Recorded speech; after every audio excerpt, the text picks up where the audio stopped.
माँ तुम चिंता मत करो, मैं तो ऐसी लड़की से शादी करूंगा जो तुम्हें बेड से नीचे पानी लेने के लिए भी ना उतरने दे।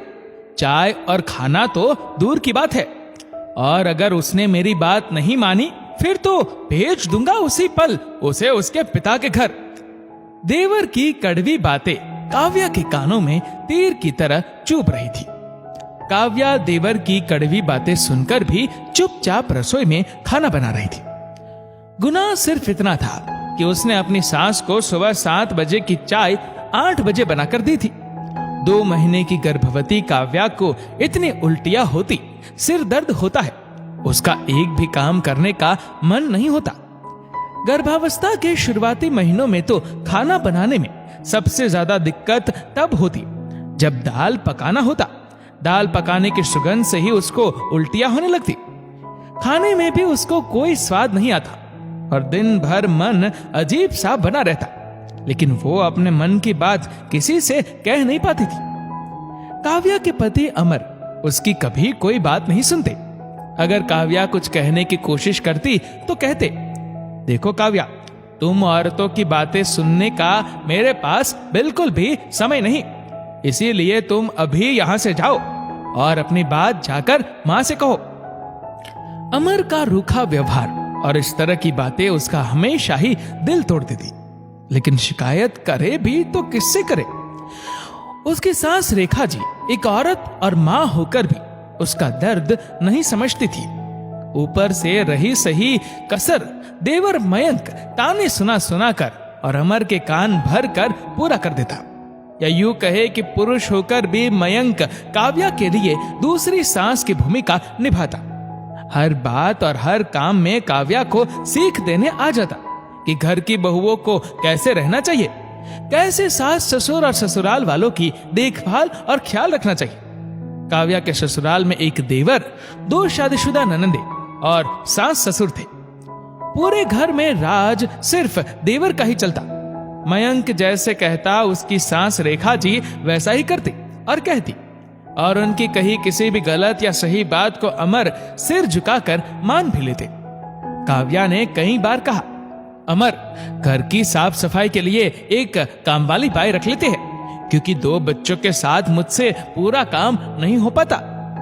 लेकिन मयंक के कहे शब्द अमर भी काव्या के सामने दोहरा देता। तुम इतना भी काम नहीं कर पाती, और मेरी माँ 4 बच्चों के साथ कैसे घर के सारे काम करती थी। तुम आजकल की औरतों के नाटक बहुत हो गए हैं, जितनी सुविधाएं उतनी तकलीफ रहती है तुम लोगों को। काव्या ने चुप रहकर सब कुछ चुपचाप सुनने की वजह से बच्चे के जन्म में बहुत तकलीफ झेली, लेकिन समय के साथ काव्या ने अपना मुंह खोलना शुरू किया और सीधा बगावती हो गई। उसने दूसरे बच्चे के जन्म के समय सीधे शब्दों में कह दिया कि मैं अपने मायके जा रही हूं और मुझसे अब आप सब किसी काम की उम्मीद मत रखना। जितना बन पड़ेगा उतना ही करूंगी, बाकी का आप सब खुद देख लो कैसे करना है। जिसका नतीजा ये हुआ कि उसको दूसरे बच्चे के जन्म के बाद भी 6 महीने के लिए मायके छोड़ दिया गया, ताकि उसे ये एहसास कराया जा सके कि उसके रहने ना रहने से उन लोगों को कोई फर्क नहीं पड़ता। अमर के सिवाय काव्या के बेटे को देखने ससुराल से कोई अन्य सदस्य नहीं आया, लेकिन बच्चों के मोह के कारण अमर काव्या को अपने साथ लेकर घर आया। इधर रेखा जी और मयंक का व्यवहार वैसे का वैसा ही रहा, लेकिन काव्या भी अपने कहे अनुसार उतना ही काम करती जितना उससे हो पाता। दोनों ननंदे फोन से तो देवर और सास घर में रोज रोज काव्या को ताने देना और बातें सुनाना शुरू कर दिया। वो हर रोज काव्या को भी कभी मायके वालों के नाम पर तो कभी घर के कामकाज और बच्चे की परवरिश को लेकर ताने देते व्यंग करते रहते। काव्या भी अब पलट कर हर गलत बात का तुरंत जवाब देती, जिससे घर में हर रोज झगड़े शुरू हो गए। आखिर में झगड़ों से परेशान होकर अमर ने अपना ट्रांसफर दूसरे शहर करा लिया और सबको लेकर वहां चला गया। लेकिन वहां भी वो बात बात में काव्या को ये सुनाना नहीं भूलता था कि उसकी वजह से वो अपने परिवार से दूर हो गया। लेकिन काव्या को इस बात से कोई फर्क नहीं पड़ता था। उसको अब सिर्फ अपने बच्चे की फिक्र रहती और उनकी खुशी में उनके साथ खुश रहती। अमर के कहने पर तीज त्योहार पर सांझ से बस औपचारिक बातचीत हो जाती और वो जैसे ही ताने सुनाने के मूड में होती, काव्या काम का बहाना बनाकर फोन रख देती। इसी तरह काव्या के दिन बीतते गए। काव्या की शादी के 10 सालों बाद देवर मयंक की शादी हुई। मयंक की शादी में काव्या सिर्फ शादी होने तक रुकी और सारी रस्में खत्म होते वापस चली गई।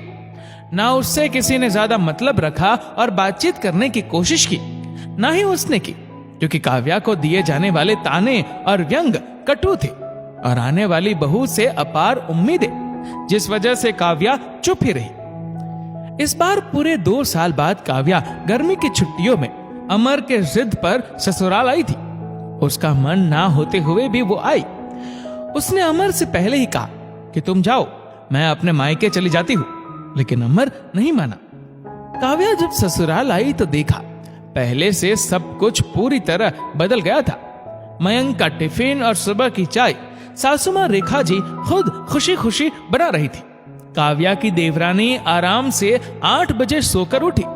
9 बजे कामवाली बाई भी आ गई, जिसने झाड़ू पोछा बर्तन सब किया। दोपहर का खाना काव्या ने अकेले ही चुपचाप बनाया। उसके बाद रेखा जी ने काव्या से शाम की चाय और खाना बनाने के लिए कहा। पहले दिन लगा काव्या को कि शायद उसकी देवरानी पूजा की तबीयत ठीक नहीं। उसने अपनी देवरानी से पूछा, क्या हुआ, तबीयत ठीक नहीं क्या तुम्हारी? लेकिन उसने जवाब में काव्या से सिर्फ 2 टुक्का, नहीं मैं ठीक हूं, और अपना खाना लेकर अपने कमरे में चली गई। घर और घर के लोगों का बदला हुआ रूप उसे एक तरफ खुशी तो दूसरी तरफ अपने बीते हुए दिनों की तुलना से सोचकर तकलीफ भी हो रही थी। रात में काव्या ने सबके लिए टेबल पर खाना लगाया। अमर बैठकर मयंक के आने का इंतजार कर रहे थे कि तभी वहां मयंक आ गया, जिसे देखकर अमर ने कहा, बड़ी देर कर दी मयंक, आजा चल खाना खाते हैं, मुझे तो बहुत तेज भूख लगी है। जिसे सुनकर मयंक ने कहा, भैया आप खाना खा लीजिए, मैं पूजा के साथ कमरे में खाऊंगा। इतना कहकर अपना और पूजा का खाना लेकर मयंक कमरे में चला गया। इधर अमर खुद को शर्मिंदा महसूस करने लगे और जैसे ही अमर की नजर काव्या से टकराई, अमर ने तुरंत अपनी निगाहें नीची कर ली और बगले झांकने लगे। काव्या के चेहरे पर ना चाहते हुए भी अमर को देखकर हंसी आ गई और वो मुस्कुराने लगी।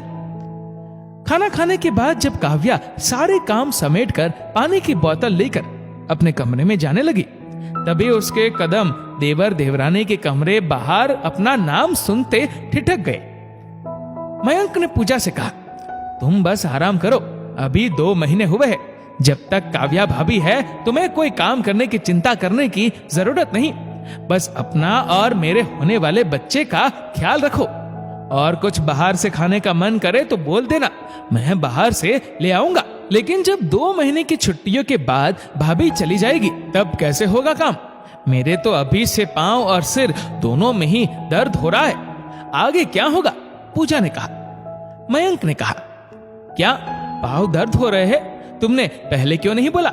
लाओ दो मुझे, मैं दबाता हूं, तुम चिंता मत करो। भाभी के जाने के बाद मैं खाना बनाने वाली भी रख लूंगा और बाकी बच्चे काम माँ देख लेंगी। काव्या को उनकी बातें सुनकर बहुत गुस्सा आया। वो जैसे ही कमरे में जाने के लिए पलटी तो देखा कि पीछे अमर खड़े थे, जिन्होंने भी शायद पूरी बात सुन ली थी। तभी काव्या ने पानी का बोतल अमर की तरफ बढ़ा दिया। देवर देवरानी की बातें सुनकर काव्या को अपने पुराने दिन याद आ गए, जिसे सोचकर उसकी आंखों के कोर गीले हो गए। उसकी आंखों से नींद गायब हो गई थी। तभी अमर ने काव्या से कहा, काव्या तुमको अपने मायके जाना था ना, सुबह उठकर सामान पैक कर लेना, मैं छोड़ दूंगा। तुम आराम से अपनी छुट्टी बिताकर सीधा अपने घर आ जाना। और इतना कहकर अमर सो गया। काव्या सोच रही थी कि लोग कितनी जल्दी बदल जाते हैं। अमर की बातें भी उसे कोई सहानुभूति नहीं दे रही थी, क्योंकि जब तक वो अमर को प्यार और अपनेपन से समझाने की कोशिश कर रही थी तब तक अमर नहीं समझे। लेकिन आज जब खुद का अपमान हुआ तो बात समझ में आ गई। ये सब कुछ सोचते सोचते उसकी आंख कब लग गई उसको पता ही नहीं चला। अगले दिन सुबह काव्या रसोई में गई तो देखा रेखा जी और मयंक वहां पहले से मौजूद थे। रेखा जी ने काव्या से कहा, बहू, लगता है अकेले रहते रहते देर से सोकर उठने की आदत हो गई है तुम्हारी। तभी मयंक ने फिर टपाक से काव्या पर व्यंग करते हुए कहा, अरे माँ, तुम बहुत भोली हो, इसलिए तो औरतें अलग रहने जाती है कि सब कुछ अपने हिसाब से कर सके। आप तो बेकार में उम्मीद लगाए रहती है। आपने क्या सोचा कि आपकी सेवा होगी, आपको चाय नाश्ता खाना समय से बनाकर मिलेगा। गर्मी की छुट्टियों में कुछ औरतें सिर्फ बस मजबूरी में दिखावा करने आती है। तब काव्या ने कहा, देवर जी, आप तो ताना मारने और दूसरों की औरतों को सिखाने में औरतों से भी आगे है। जितनी सीख आपने आज तक मुझे दी, उतनी सीख पूजा को देना भूल गए आप। कहां गए आपके वादे, आपकी चाय खाना नाश्ता? आपकी बीवी तो माझी को पानी भी बेड पर उनके हाथ में देगी। पानी देना तो दूर, माझी तो चाय नाश्ता भी खुद ही बना रही है, जो कि मेरे यहाँ रहते तो उन्होंने कभी नहीं किया था। वैसे मैं आप लोगों को यहाँ ये बताने आई थी कि मैं अभी थोड़ी देर में अपने मायके जा रही हूँ। काव्या को इतना कहते सुनकर मयंक को बहुत गुस्सा आया। पीछे खड़े अमर से उसने कहा, भैया देखा भाभी की जुबान कैसे कैंची की तरह चल रही है और आप चुपचाप खड़े होकर सुन रहे। जब मायके ही इनको जाना था तो फिर 2 दिन के लिए यहाँ आकर दुनिया को दिखाने की क्या जरूरत थी? तब अमर ने पहली बार कहा, मयंक, अब मैं काव्या के पैर तो दबा नहीं सकता, तो पति होने के नाते उसकी सही बात चुपचाप सुन तो सकता हूं। मैं तुम्हारी तरह किसी को बातें सुनाता तो नहीं हूं। देख लिया तुमने भी, तुम्हारी बीवी घर का कितना काम करती है और तुम अपनी भाभी को ताना देते रहते हो। पहले अपनी बीवी को काम करना सिखाओ, बाद में अपनी भाभी को बोलना। वैसे भी मैं पहले बहुत सारी गलतियां कर चुका हूं काव्या के मामले में, अब गलती नहीं करना चाहता। अब मुझे अपनी गलती समझ में आ गई है, इसलिए बाकी पतियों की तरह मैं भी अपनी पत्नी की खुशियों का ख्याल रखूंगा।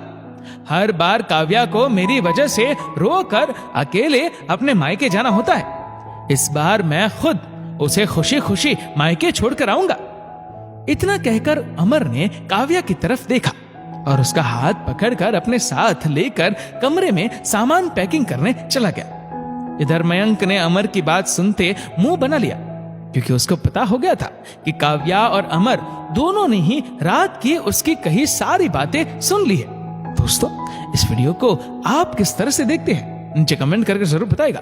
और अगर आपको वीडियो अच्छा लगा हो तो इस वीडियो को लाइक करेगा, शेयर करेगा ज्यादा से ज्यादा लोगों तक, और ऐसे ही और भी इंस्पिरेशनल वीडियोस के लिए सब्सक्राइब करें हमारे यूट्यूब चैनल को और फेसबुक पर फॉलो करें हमारे पेज को। धन्यवाद।